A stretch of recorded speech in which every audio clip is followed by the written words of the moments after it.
Are you looking to grow revenues, increase profitability, or obtain financing? If so, you came to the right place. Running a business is all about leadership. How do you become a better leader? Learn from the successful entrepreneurs and business owners how to lead your organization more effectively. That's why we created Leadership Live at 8:05, Talking Small Business, to help you succeed with your host, Andrew Frazier, Business Growth Pro and CFO and founder of the Small Business Pro University. Every Tuesday evening at 8 p.m. Eastern, we're joined by experienced entrepreneurs and business owners who share their secrets to success via live stream. Also, every Friday morning, we release a new podcast episode. Either way, you will learn about developing your business leadership skills from our roster of highly performing guest experts. Leadership Live is one of the many valuable resources provided through the Small Business Pro University, empowering business owners to learn, profit, and grow. Find out more at sbprou.com.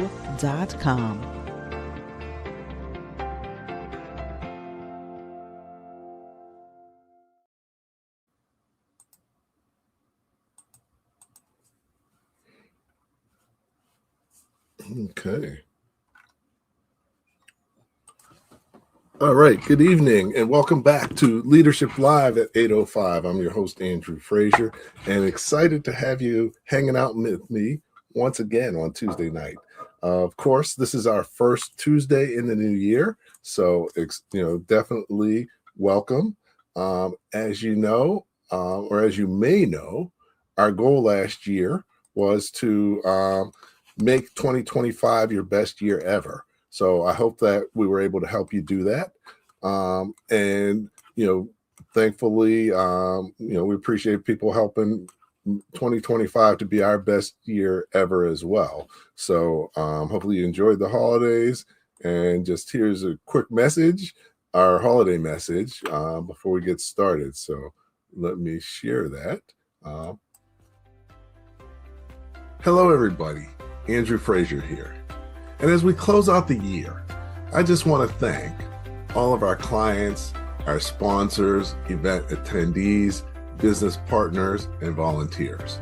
Because of you, 2025 was our best year ever, and we couldn't have done it without your support and trust. As we look forward to 2026, I'm excited to continue working and growing together. From all of us at Small Business Pro University, happy holidays and Merry Christmas, and best wishes for a successful new year. Okay, welcome back. As you know, each week we have a great guest and also a great topic. And this is going to be one of my favorite shows because we're going to talk about the Masterpreneur journey, which is such a powerful tool and framework to really help entrepreneurs and business owners like you be able to move forward more successfully with your business faster and easier. As I'm sure you know, running a business is one of the most challenging things that you can do. And most people do not actually achieve their goals as far as, creating the business that they desire. So what we're here to do is try and help you do that more effectively. And, it's a learning process. There's so much involved. So I'm excited today.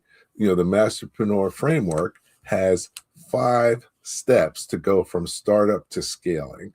And tonight's guest has done all 5 of these steps with their business. The topic is startup to scaling in 2 years. Within 2 years, starting from 0 to over 100 employees. That's a lot of change and a great success story.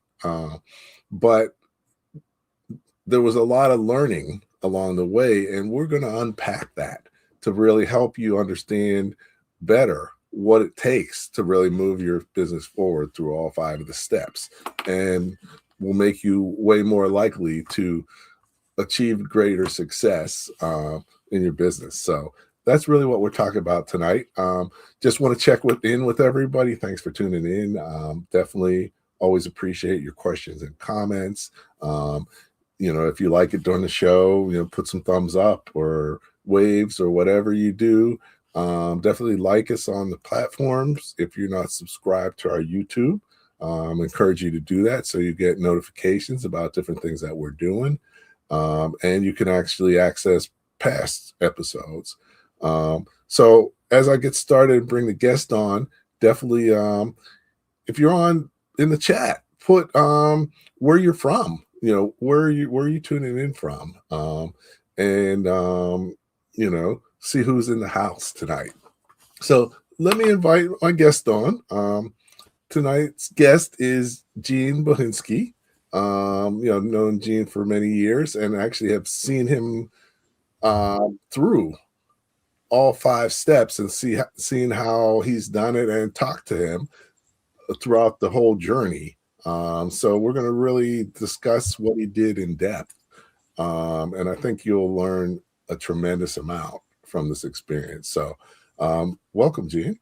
Glad to have you tonight. Great to be here. Excellent. So we really have a great show planned tonight. But before we do that, I know you've been a guest before, but not everybody knows you. So if you could just take a couple minutes to just introduce yourself before we get started, that would be great. So I'm Gene Bohensky. I'm the CEO of Outsource Contact Solutions. I actually started my career in a completely different section of the whole landscape. I was a technical sales person with a background in engineering, worked for a number of Fortune 500 companies in technical sales before I moved to working for small businesses. There, I cut my teeth learning how small businesses work and operate, and I had got a love for that. So that's kind of why I ended up in the small business world. And 10 years ago, I started a franchise of the Alternative Board to coach small business owners. After having a small business myself, I actually started a luxury chocolate business on the side and sold it, did everything wrong, and realized, later on I had a mission to tell people how to do things right. But in the midst of all that, the opportunity came to develop this new business venture, which we're talking about, which is Outsource Contact Solutions, which is a company that provides really top-class virtual assistants and remote staffing for small businesses in the U.S. So it's been a long journey, a really, a typically windy journey going through all kinds of places. And, but, we're still on that journey and quite successfully. So it's been an interesting ride. Okay. Excellent. So yeah, definitely, it has over the last few years. One of the things that I had heard that is interesting is, that generally you're most successful in your third business. And this is actually kind of your third business. So yeah, it's kind of the third. Well, yeah, depending how you're counting it, or third or fourth. But yes, I mean, it's interesting how that happens. And once you go through all those businesses, that unless you've had a couple of businesses that you've done, you don't really know how to fine tune yourself on how to make a business successful and like naturally avoid the things that aren't going to work. Right. So, I also had to do a lot of business coaching to see a lot of people who are successful and a lot of people who are not successful to see why. Right. And over time, when you have that experience, it becomes kind of easy to see, oh yeah, that's going to work. That's not going to work. Because one of the things you got to be is critical, right? Because you need to be able to shoot down the ideas quickly before you lose money. Definitely. Right? You're going to run out of money. The thing is, how fast can you learn before you run out of money? That's always the case, right? Yep. And one of my friends used to always say, there's 2 ways to learn. You can learn by finding people who know what they're talking about and learn from them, or you can learn by losing money. Which one do you prefer? Right.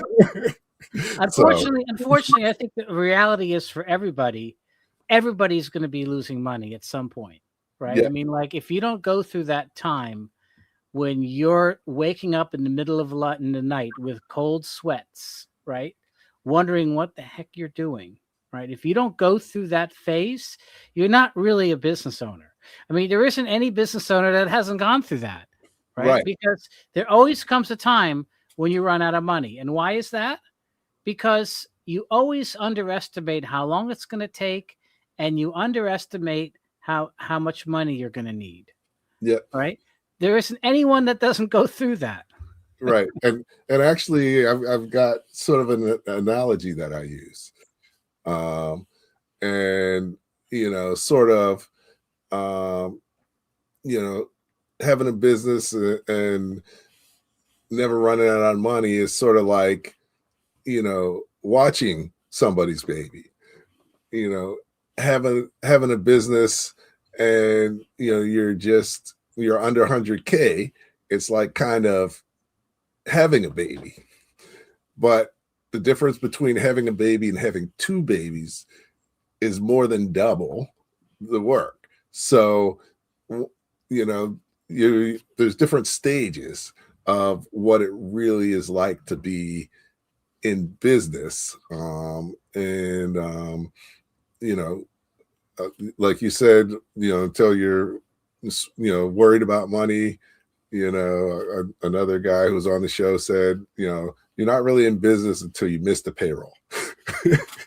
Because Yeah. I mean, you know, like being like, I mean, yeah, I have to say that's absolutely right. I mean, like you're not in business unless you've missed the payroll and know what that's like. yeah, Because, and that's where you really hone yourself, right? You really don't know how to make decisions and have to prioritize until you run out of money. yeah, And it sounds like, oh, you didn't plan right or you didn't do this right. No.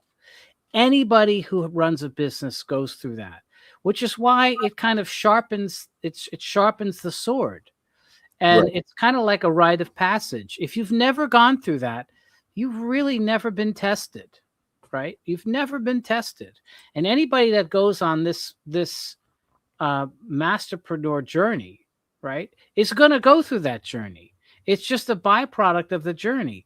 If you never run out of money, okay, well, maybe you're really lucky and you're the one out of 100 that has planned in advance, or the stars have aligned and you're able to generate cash more than expected, right? I mean, like, how often does that happen, right? When things right. happen more than expected? Well, it does. Some people go through that. But Um, it's not common. but inevitably, all the things come at once when you don't have the money, and then you have to figure out what you're going to do. But that's not really the topic of this conversation, but it's a It's critical valuable, part of the experience. right, and it's valuable knowledge. I mean, I like the flexibility of this show so that we can go in the directions that we need to go to make sure that it's most valuable I to. would want to say to this, like, one of the things that I've noticed with people in coaching is they think when they reach that point that they've failed or something that they've done wrong. And Mhm. that's something that you have to understand is not the case. It's a normal I mean, I have a couple people that I'm coaching right now that are going through this, right? It is a normal process to go through a time when you don't have enough money. That you may have never, I've seen people that, they were never wealthy before, they never had any money, and now they have nothing, right? They're all in, right? They're working 80 hours a week. They're all in. They have no other plans and they have no money, right? And you hit bottom in some way, but at the same time, you figure out how to get the money, right? Because there's ways to figure out how to get it. You figure out how to make things successful. You figure out how to focus on what is important, and you pull yourself out of it. And pulling yourself out of it is what makes you successful. That's the singular way you're going to be successful. It's like It's like honing a sword, right? You got to put the sword in the fire to get that sword, that metal, properly treated. It's the same thing with running a business. If you're not going through that process, you're never really tested in That, figuring out how you're going to get the money, what you're going to pay for first, what are the things you don't need that you get rid of. It makes you efficient very quickly, right? yeah. And yeah, I mean, you get really creative when you have to. So yeah, definitely. And you learn so much because you analyze everything that's going on and everything that happened to figure out why and how to get past it. So you grow. I had a client this year, you know, she knew nothing about finances, but she had to get financing and had cash flow issues and all that. So now she's like very astute in finance, financial management, financing, what people are looking for. But she had a lot of sleepless nights. It's the only way you're going to learn, right? Yeah. It's the only way you're going to learn. If you don't go through those sleepless nights, you're not going to learn. It's not going to make you critical. And what happens later on is that you could just see things real quick. What's going to work? What's not going to work? And you don't waste time anymore because you've been through things, right? You've been through it. Yeah. And I think that shows, first of all, that's a part of humanity, right? I mean, that's kind of something that's unexplainable. That will never be able, AI is never going to be able to replace that, right? The fact that people have to, learn things how to prioritize, because if you think of all the things you can do in a day when you have a business, that is really wasting time, right? Yep. Not having any money and figuring things out. Look, you learn things. I had to learn things about financing this year because I needed to finance certain things, right? And if I didn't get financing, we wouldn't have survived. And the financing was critical. Now that we're over that hump, right? It's not an issue, right? We're fine. But I mean, like, you needed help at the time, right? And you couldn't ask your family anymore. You ran out of your own money, right? Yeah. Right? You don't, what I mean? Everything else is kind of embarrassing. You have to figure out what you're going to do, right? Definitely. It's a wild ride, and like I say, you have some really high highs, but you have some really low lows also as an entrepreneur. So that's just part of the deal. So first, I appreciate everybody tuning in. Appreciate your comments. We got New Jersey in the house. We got New York in the house. We got Baltimore, Maryland in the house. And we got quite a few other people in other states in the house. So thanks again for checking in. Thanks for joining us. And, we're just going to dig into the topic. So I'm going to set it up first, and then I'll bring Gene on and we can walk through his journey. But let me just do this to make sure everybody understands the journey. So, I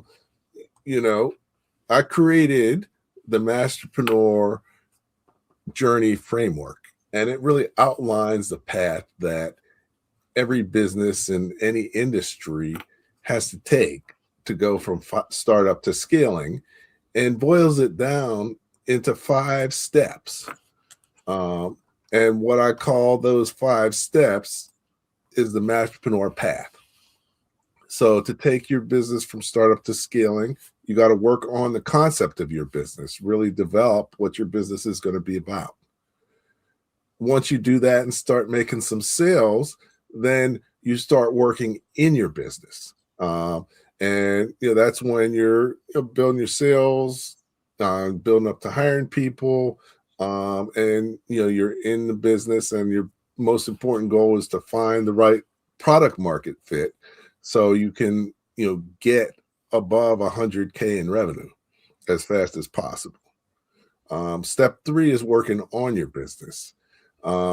Step 3 is where you are optimizing your business, for profitability, setting up processes, systems.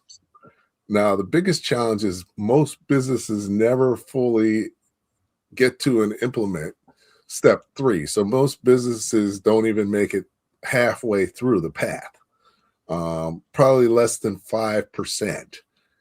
And then, once you've successfully worked on your business, then you need to work on the future of your business, which is step 4. And working on the future of your business is preparing and developing your strategies and putting things in place so that you can scale your business. Step 5.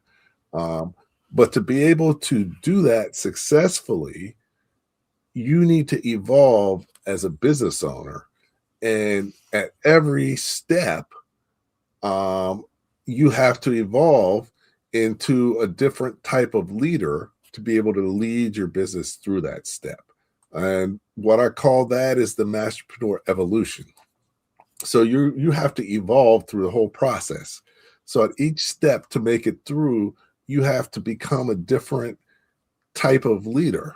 When you're an entrepreneur, your goal is to figure out how to solve a problem. It's about problem solving. What's your business going to be? What are you going to provide? And who are you going to provide it to? Working in your business, you've got to communicate. You're working in the business, your skills are really working and potentially supervising is kind of your role. But then the third stage of evolution is as a manager. So you are working to optimize your business, and you have to analyze information and use that to make better decisions. And that's why a lot of people have difficulty going from step 2 to step 3. If you read my first book, Running Your Small Business Like a Pro, greatest fear of many business owners is numbers. And you can't improve anything or manage without numbers and information. So that makes it a little bit more difficult for a lot of business owners to successfully do that. The next stage is executive. You're working on the future of your business. You have to spend time strategizing and planning for it. And then finally, CEO. CEO is when you've built your organization. You're in the process looking to scale, and you have to really become a symbol externally that drives business and interest in your business, as well as being a symbol internally to create the culture that your business needs to grow. So that's what the evolution and the path is all about. So when you combine those, that's the Masterpreneur journey. And Gene has gone through all 5 of these steps and stages over the past 2 years, which is phenomenal. Most people don't ever do that. And even as an employee, working for someone else, very, a minuscule amount of people just even go from employee to manager, let alone going from employee to CEO. And that's the type of transformation we're talking about. So it's not easy.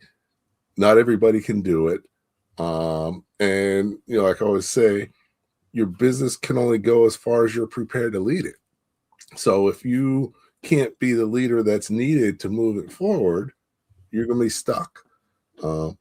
But once you know the journey, you can know what you need to do to make it through the next step, because knowing is half of the battle. A lot of people don't know.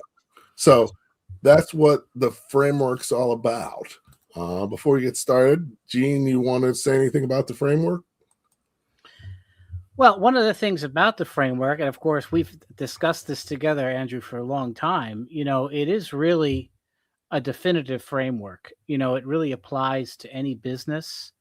And having gone through the steps and actually having coached people through many of the steps, you can kind of see the transformations that you need to make as a person and as a leader, and it changes what you need to do. And at every given point, a person has to be willing to do that. They have to understand that they are serving the business. They're serving in a role, and that role changes. And sometimes those roles, those changes in those roles have some unexpected consequences. And that's also what's very interesting, because your life changes through those roles. And sometimes you might be a little nostalgic about the role you had a year or two ago, which is going to be different, right? One for example, like you get to a point in your business where you no longer know all your employees or clients, right? You don't know your clients, you don't know your employees. So what do? You have so many employees, you can't remember them all. You can't remember all your clients. And for many people, that's not comfortable, right? You have to be, how do you get there? How do you get there also personally, that you're willing to accept that other people are going to be taking these things over, and you're not going to be involved anymore, right? So there's some unexpected changes that you go through in this process. Yes, and you have to make some difficult choices. Yeah. And we'll be talking through the details of how you move, but you have to, at each level, there's you have a different role. There's different choices you have to make that have different implications, and sometimes not being willing to make the choice that needs to be made is what's holding you back. So that's important too. But why don't we just get into your journey? So, the first step is, basically working. Let me do this. Okay. The first step is working on the concept of your business. So let's take a look at what that is all about. And let me see. Okay, there we go. Sorry about that. That's really strange that I don't know. All right, technical ineptness, but we're back. So Gene, what made you start this business? What was the impetus for it? Well, 10 years ago, I started a business coaching practice, and the franchise, I bought a franchise, and the franchise recommended a vendor for telemarketing to help set up calls with business owners. It was $40 an hour. I budgeted 100 hours, $4,000. We got some appointments, but it ended up with no sales. And I said to myself, and one of the things I looked at the call reports, and I started listening to the calls, and I said to myself, this was horrible. I understood why I wasn't getting anywhere, right?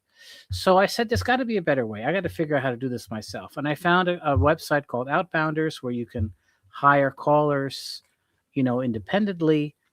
That's where I first learned about the Philippines, because I just had no experience with the Philippines before. And I hired my first caller off of Outbounders. And for 1/5 the price, the caller I hired made the equal amount of appointments, and actually got clients from those original calls. I decided later on there was something missing in that relationship. I decided I was going to find another caller that I actually would want to get to know. I said, if I'm a business coach, I want my caller to know me as a person. So that's where I met my now business partner, Virginia, who now I have the business with. And, we just got along well. And, originally the relationship was just her working for me, right? It was just helping me making calls. I said, I can't imagine not ever having her work for me. So I had to figure out how to get her to work for me full time. So I started outsourcing her and doing projects for clients and giving her some calling time so that I could keep her fully employed. that's how that actually started. It really didn't start with an idea of having a business. It was just me learning how to make sure that she was employed, so that I had her there at my disposal full time. Over the years, we tried many things, just like work. It was working on the concept of the business. I mean, this is very important.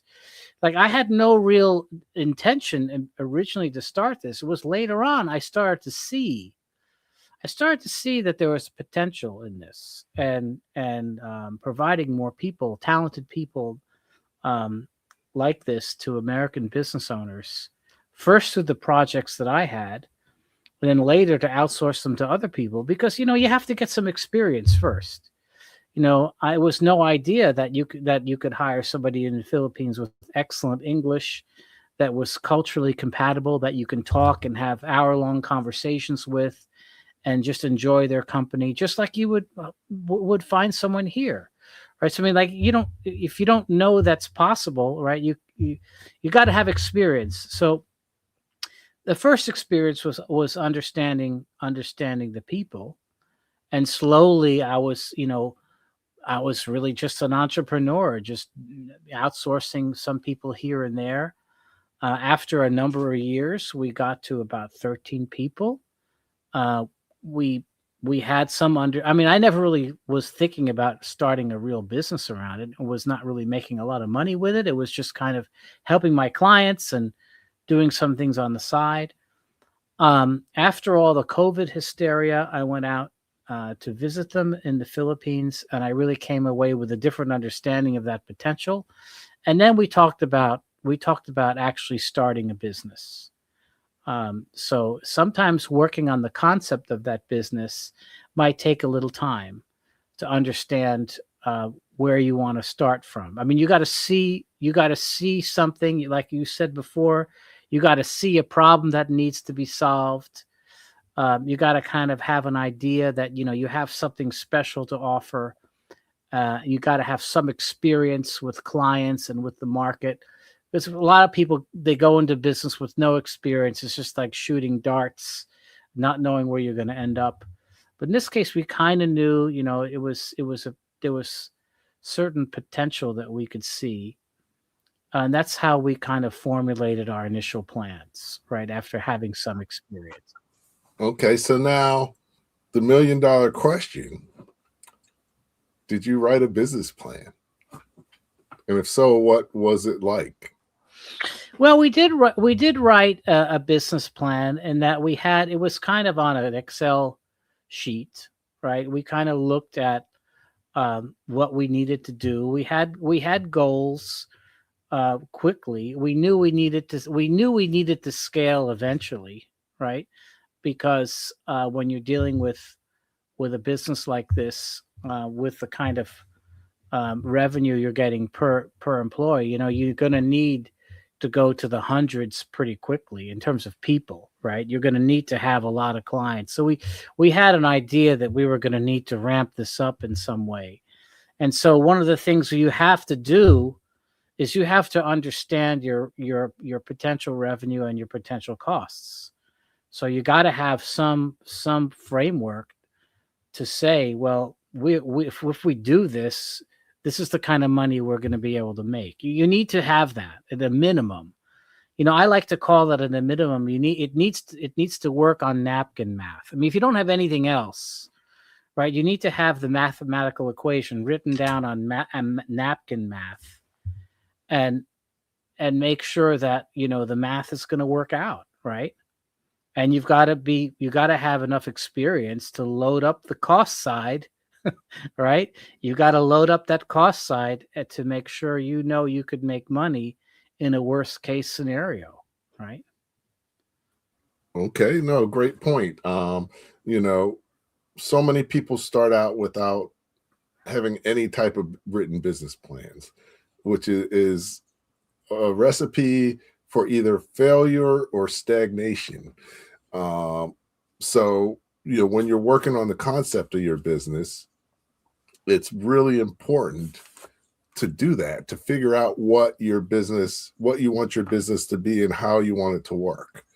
I coach a lot of business owners that are early stage. And what you said about the napkin math, it's really your business model. Right. Will your business model work, and will your business make money? Or no, I won't say will, can. Can, Too right. many people It's out, got to pass that test. right. Right. I mean, like, one of the things that I didn't have a formal business plan, because at the beginning, our plans were to self-finance. We didn't need, for what we looked at, we didn't think at the beginning that we needed financing from a bank or something, right? So I mean, maybe that was a mistake, but I mean, like, but for the initial rollout, right? We didn't think that, right? We had financing in place, we had a plan in place, and what was interesting is that I have to take my hats off to Virginia, my partner. She's absolutely stellar. It's the other thing. If you have to make sure your business partners are right. I mean, you got to get along with them. You have to trust them. I mean, I knew her for 7 years before we started, so I knew we had developed a strong relationship of trust, and that's very important, especially if it's someone's overseas. You really have to know them. And it is personal. I mean, a lot of people don't want it to be personal, but it is personal, because you're starting a business with someone, and it's like, it's like getting married in some way. You're attached financially to somebody, and you have to depend on them to do something. But we had the plan, we had the initial spreadsheets, we kind of knew where we were headed. Right. We knew and looking back, they were not inaccurate. I mean, we tried to be as realistic as possible. But you can never be really, I mean, there's always extra costs, right? There's always things that happen that you didn't anticipate. And this is another message, it's always going to cost more, and the sales are always going to come in later. And then when you think you have the sales, that's when you find out some of your top customers don't have the money to pay you. So the money that you expected to get, right, that you needed, that you thought you had, isn't coming in, right? Yep. Because, and that's another thing you don't realize, right? So there's all those other things, but just sticking with the lower parts, right? We had to go from 1 to 2 to 3 very quickly. We needed to get, like, the first time when we opened up the office, it's amazing how fast Virginia worked. We decided on February to do it, and in May we already had a place open. We had desks, computers, and we had 20 people hired, right? We went from talking about it to having an open business in 3 months, right? To have everything all set. And I came out and visited 3 months later, and we were all there. We had the signs on the door. We had all the equipment. We had the people trained, right? We had clients, right? And that happened very quickly, right? Yeah. And no, I mean, definitely that's huge. And I just want to also say, this is Gene's third business, and he did write his plans. But also he had been working on his plans for like 10 years, and he was developing it, building the relationships, getting the education. But he still needed a plan. Imagine if you don't have that background, and you haven't been working on it that long, and you haven't been coaching other business owners and seeing other business owners and having other businesses. Think about the degree of difficulty. So yes, Gene did it in 2 years, but if you've never had a business, the likelihood of you doing it in 2 years is pretty much nil, unless you have a whole bunch of money behind. I think the biggest thing that my experience coaching and the other businesses that I've had is I saw everybody go through those rough patches. Right. So, for me, going through those rough patches wasn't as bad. Yes, it was bad. I was scared. I mean, like, there were many months, you look at that bank account and the money isn't there. Right. And where are you going to get the money? And meanwhile, you have a pretty big payroll. You got 60, 70, 80 people that need payroll, and the money isn't in the bank, right? And you need to figure out how you're going to get the money for the payroll. And I mean, that's something that process almost every business has gone through, right? Where everyone doesn't know what's going to happen. Now, you get through it, but I knew that was part of the process, right? Right. So like I knew that the model was working. And I will say that there was a time that we had to pivot, right? So the initial model, we had Before you some. do that, Yes, right. let me ask a couple questions Right, because there's a sure. lot that went on. Right. So even though you took the time to do your plan, you mentioned you had to pivot. So, so what was your initial strategy, and why did you have to pivot, and what did you pivot to? Well, that we had a couple of things going on at the same time, right? So the initial idea was that we were going to be more of a telemarketing organization and work with companies that needed larger amounts of callers to do campaigns. And at the same time, I had, my lead generation clients from before, and we had some people interested in virtual assistants. And, we kind of like were looking at all the things that were going on. Well, it turns out that the telemarketing sales model really wasn't panning out like we hoped. The amount of money that we could get per agent was a lot less than expected, and it wasn't really easy. It was a lot of work, and it really wasn't easy to make a lot of profit that way. When we started investigating what we were doing, we were looking. One of the things that happens in business is that you will inevitably get clients from different spheres, right? You might serve a couple of industries at first. You might have clients you didn't know, and one of the things you need to do is watch your clients, watch what they like, what they like about you. Look at what you can supply. Look at where you're making your money, right? You always have to evaluate constantly what your customers are doing, where your money's coming from, because the data, and this is why it's so important to have business data, to have data in your business, to look at what's happening. I remember working for a manufacturing company, and the owner had all these ideas of where he was making his money and where he was getting his sales. And when we actually did an analysis of his product lines and the profitability per product, he found out that where he was making his money wasn't at all what he thought, right? He had internalized some sort of gut feel or initial impressions, and he never updated them. And so he didn't see where the profit was coming from, right? It took him years to make any kind of pivot. And then he didn't pivot at all. But the reality was the money was coming from a totally different way. And so that's kind of what happened with us, and you were instrumental at helping at this in looking at parts of the market where we could upskill our people and be able to sell the services at higher profits. We had to make those changes.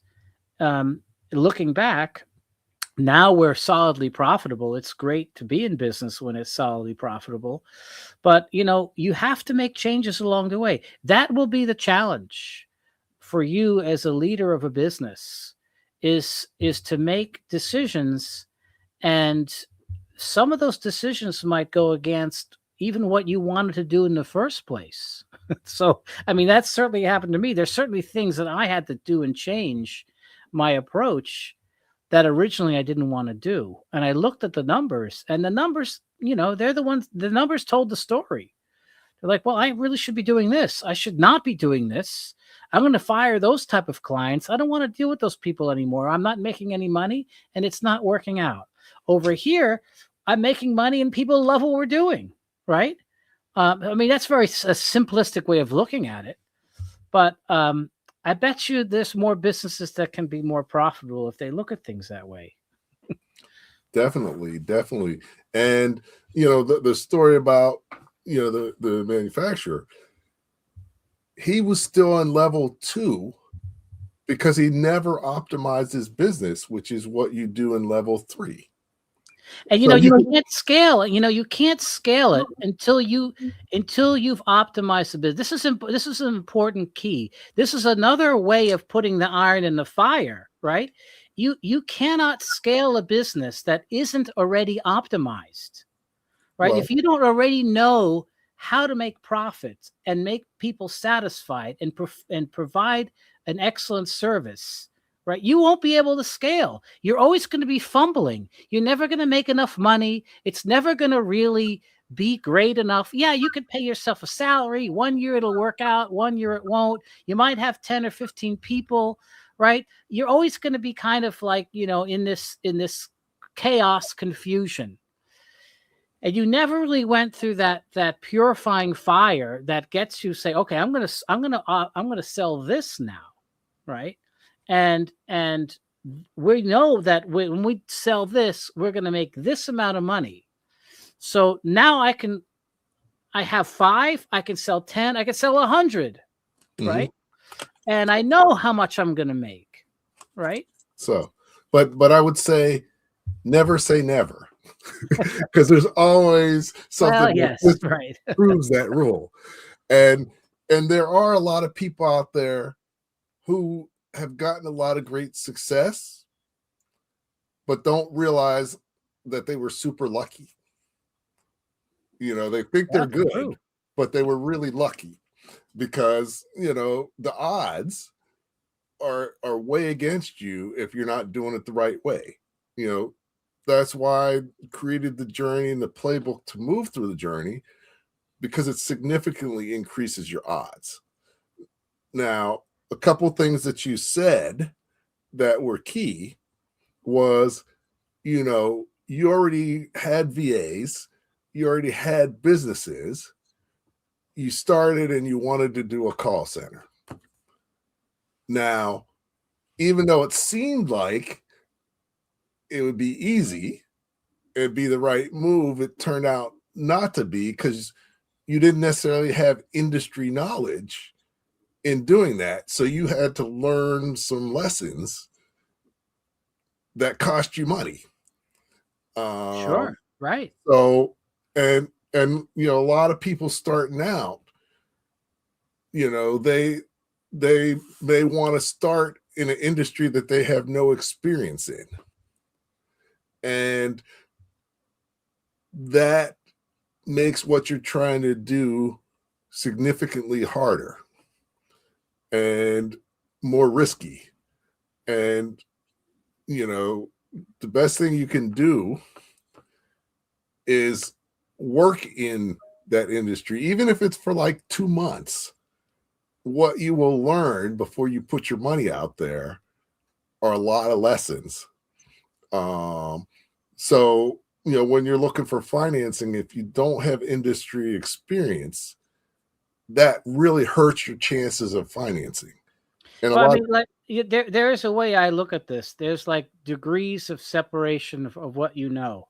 I mean, I looked at this long ago when like a manufacturer, like if a manufacturer already had success in a market with a product, right?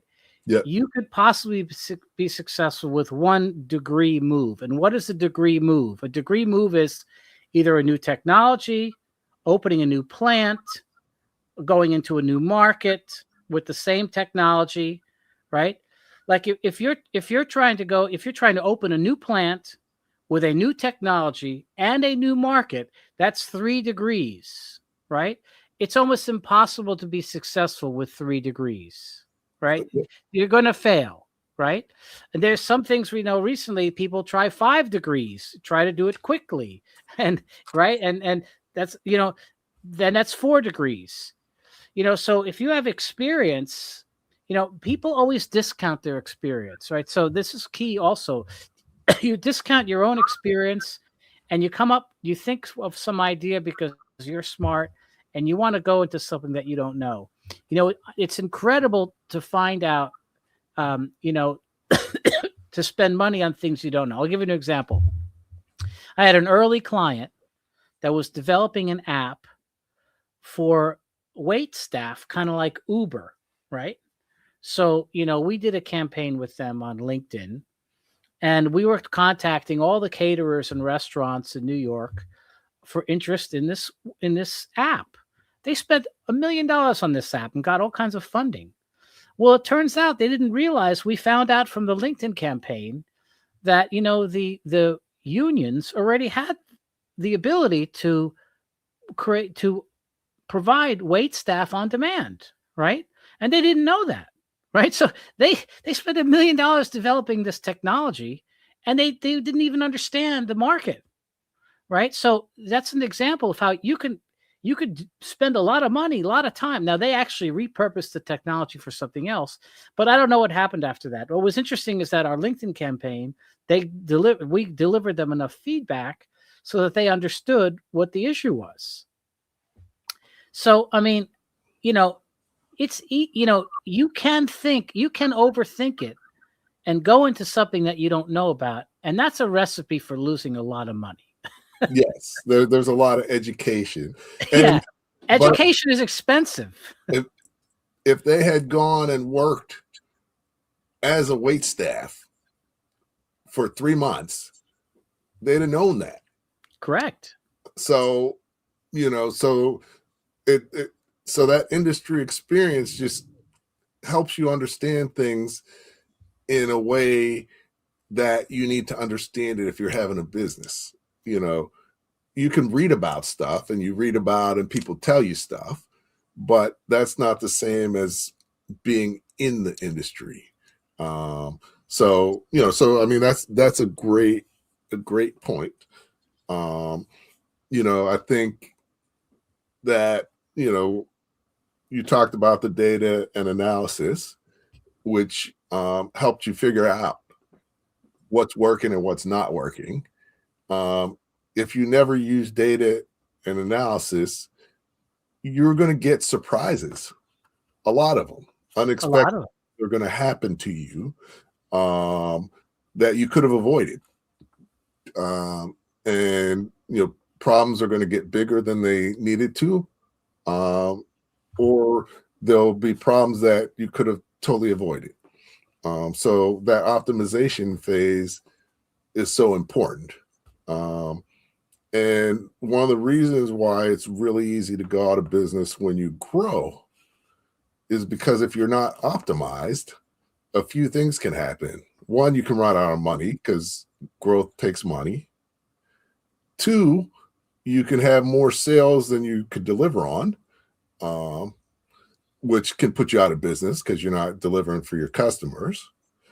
Three, every time you double, everything in your business breaks. So you gotta reimagine and recreate your whole business operations and everything. So, and if they're not optimized, then it just becomes small problems, become big problems, become insurmountable problems. So, that's, what we focus on is, running your business like a pro so you could be a masterpreneur. And that's what these steps are about and the lessons in them. So no, this is excellent, Gene. The one thing that we're not, oh shoot. It's already 9. You can go on for hours, right? Yeah, I only hit the third step. and actually, we haven't totally finished the first step. That's right. So we'll probably have to have several stages of this, but let's close out the first step, which is important. So at each step, there's a certain challenge you're going to face that you're going to have to overcome. There's a certain goal that you have to achieve. And there's a certain skill that's critical. And there's a certain structure. So at level 1, your goal is to develop your products and services. The most important challenge is developing your marketing plan. Structure, you might have employees, you might not. And then the leadership skill is problem solving. You have to solve the problem. Your product or services needs to satisfy a need, want, or desire that your customers have, but you also have to make sure that you can offer it at a price that they're willing to pay that allows you to make money, and figure out who's going to buy it and what price. So that's what step one is, working on the concept of it. And if you don't do the foundation at the beginning, then you're going to suffer the consequences in the next stage. So if you don't do all your work there, you're still going to have to do it. It's just going to hold you back from moving forward. So that's stage one. Stage two, I'm going to just walk through that one too, because that's sort of what we've been talking about, stage one and stage two. In stage two, your business goal is market acceptance. Just because you came up with a concept and you had a market and you had a product, that doesn't mean the market's going to accept it. So you're going to have to evolve your products, make adjustments to that. You might have to make adjustments to your market and who your target is. So finding that market acceptance where you're able to make sales and enough sales to grow, enough sales to get up to six figures at least. Your key challenge, reaching your target market. So you got to find it, but then also you got to reach it. And then your structure, initially you might not have employees, but over time you're going to need to develop employees and supervisors. And then finally, your leadership skill, the skill that's most important and you need to develop the most in this stage is communications. Communicating because you're doing a lot of your marketing and sales, but also, you're communicating with potential funders, your employees. Communication is so important in that stage. So, stage one and stage two, that's what we've kind of been talking about. And we talked about a lot of the challenges in really moving from stage one to stage two, and what it looks like in stage two, before you go to stage three. So appreciate everybody tuning in. I didn't get a chance to do too many questions, but thought it was important to really get through this in a structured way. And Gene, we're going to have you back, and it looks like we might have to do like 1 to 2 steps a time to really delve into it, the way to really understand what you did and what you faced in being able to accomplish the goal that you have. But definitely appreciate very much you taking time out of your busy schedule to do this tonight.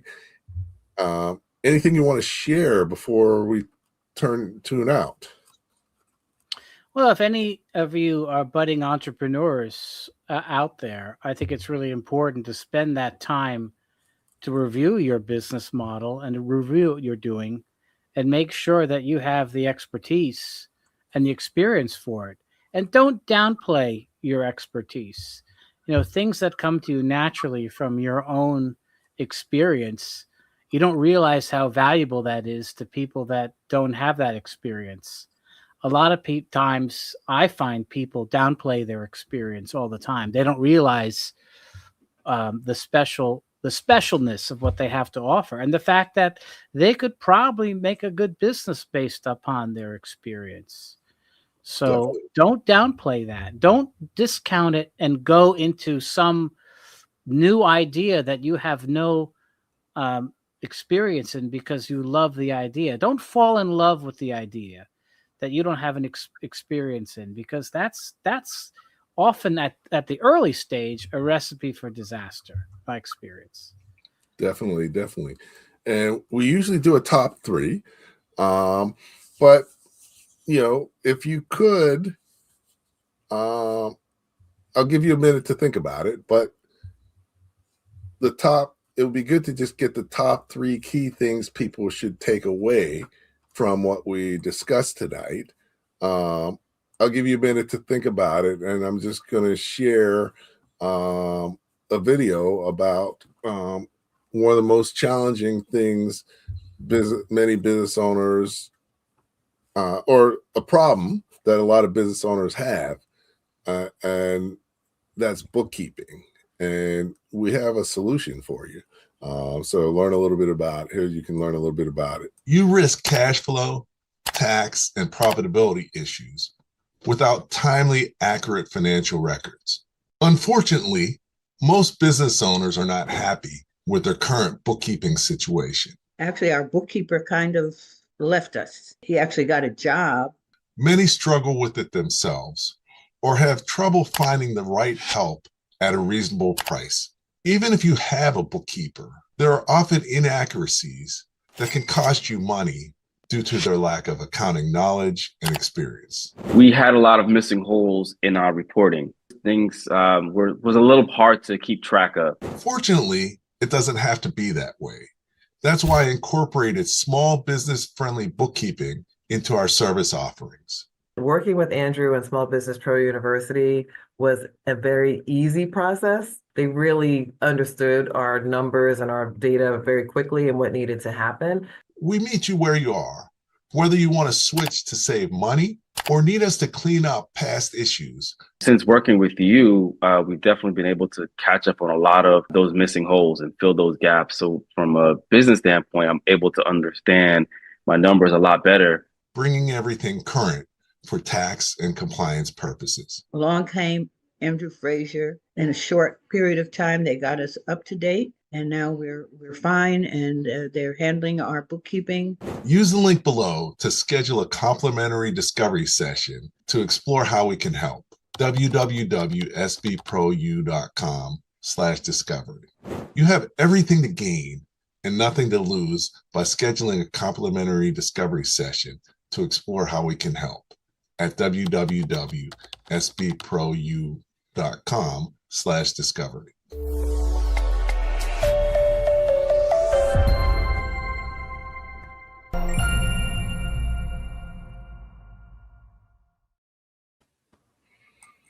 All right, welcome back. Tonight's show has been excellent. A lot of great takeaways, but what would you say are the top three things people should take away from our discussion tonight? Well, I'll just go through just a general discussion. The first takeaway is not to discount your experience, to make sure that if you're starting a business or you're going to go into business, that it's based upon your own experience, that is going to help you avoid big mistakes. The second one, as we alluded to at the beginning, is that there's going to be a period where it's going to be tough. You're going to probably run out of money.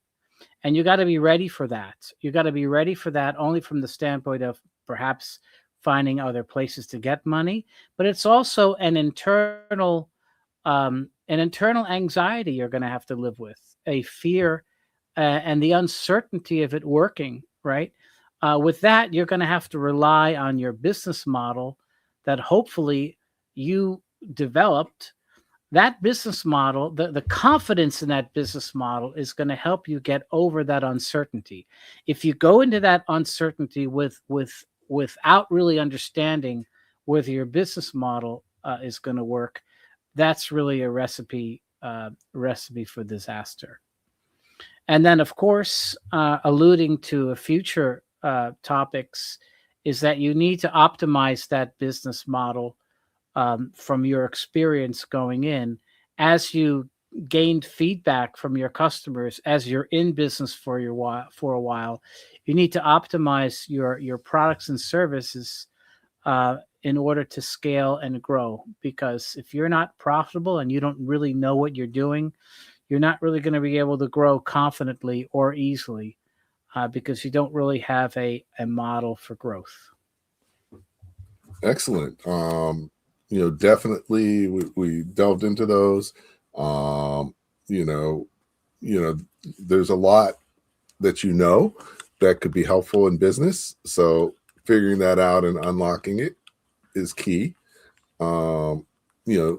Definitely your business model is important. One of the most challenging things when I'm working with people is they have a business model that doesn't add up because they've never tried to do that.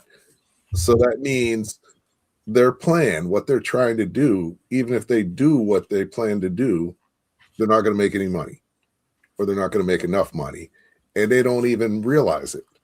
And they're working hard to try and do that. And, I hate to have to tell someone that, because, Right. but they need someone to tell them that. I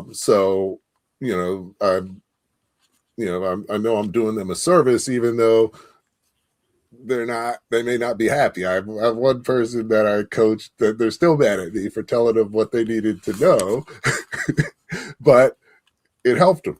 So, Sometimes you got to deliver the bad news. Yeah. So, but they can appreciate it more now, but it's still, a tough message, and, a lot of people aren't ready to hear it at the time. So, so this has been great. We're going to have you on again. Also, anybody out there who needs VA support, Gene's company does it the best I've ever seen. I work with 2 VAs from his company, one full-time, one part-time. And that's how I can do a lot of things that I do.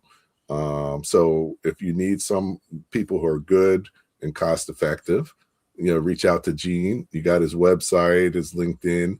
You'll see him back here as well. So thanks, Gene. Hang out while I close things out, and we'll go from there. So, once again, a great show, great knowledge and information. So hopefully you took away a lot. As you know, each week we have tremendous shows, tremendous guests, and our next guest next week is we're going to talk about achieving your dreams by being true to yourself.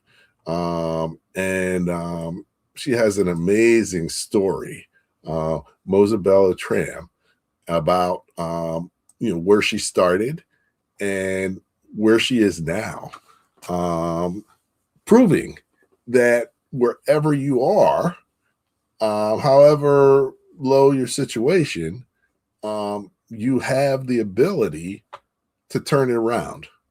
We didn't say it's going to be easy or quick, but it can be done.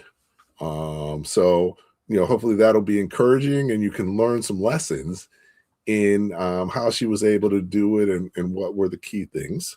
So definitely looking forward to talking to her next week. Hopefully you can join us, and always remember that as a business owner, the more that you know, the faster and more successfully your business is going to grow. Thank you for listening to Leadership Live at 8:05, Talking Small Business.